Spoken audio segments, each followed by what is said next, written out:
Hey guys, these are my chapter 5 thoughts. I probably won't go through all my disclaimers on this one. I'm just gonna, say these are spoilers.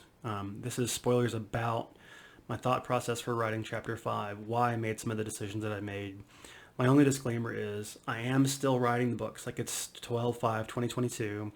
I'm still writing them. I'm still, revising them. So if you go back and look at this later, you'll be able to see basically what an early draft was and kind of see where my thinking was before you go back and you're like, wait, this is nothing like you said. So with all that said, chapter 5 is, the character, the protagonist has gone through the portal. He's got his guide, and his guide is basically saying, look, I'm willing to give you the information you would have if you had been born in our world because that's fair. If you're playing a D&D game and the DM puts you in a city, you can probably ask him, what does my character know about this?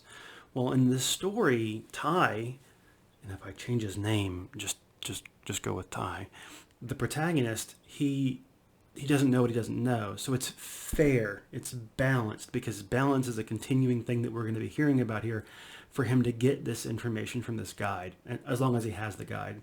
And again, the guide is kind of a surrogate for the DM and player relationship, which is part of the RPG in my LITRpg story.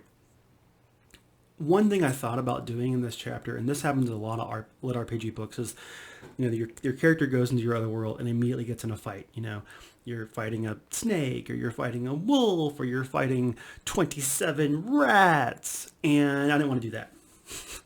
Like, it just felt so boring and so forced and so there's one of the books I referenced where the protagonist goes over and within 5 pages he falls and crushes something, and it's how he levels up or whatever.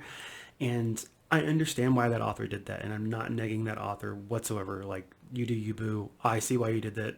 I am going to do something similar, but in a different way, so I get it. But I really want to focus on the idea that the protagonist is in a world of magic. He's you or me. He's done 6 months of training. He's got some skills. Like, you can get some really cool skills in 6 months of training, especially if you have a freaking huge rifle, right? Like, you can do a lot with that.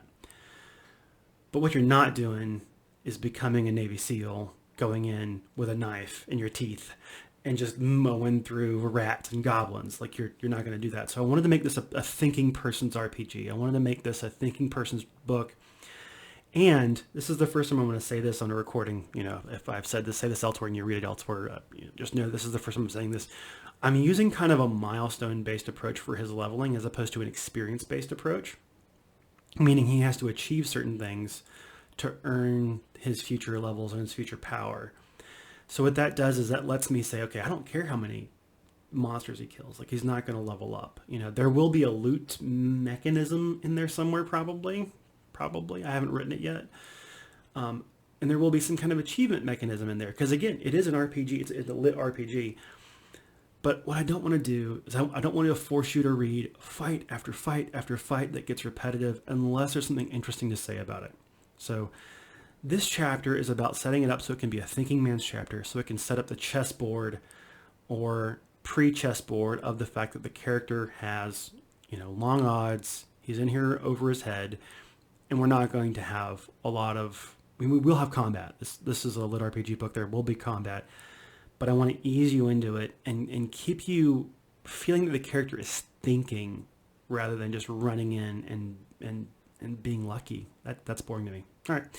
I might be kind of bleeding over into chapter 6 because chapter 5 and chapter 6, I'll be talking about a lot of the same things. But anyway, thank you for tuning in. If you'd like, there will be a Patreon. I'll be launching it in I've already launched it, but I'll actually be putting content on it in January, maybe February of 2022. It's $5 a month. My goal is to release a chapter every twice a week. We'll see if I can hit that. The reason I'm doing all of this now is so that there's all this material ahead of time. So when I say I'm going to release a chapter every 2 weeks, I can miss writing some days and still, keep it up. All right. Cheers. Thank you guys so much.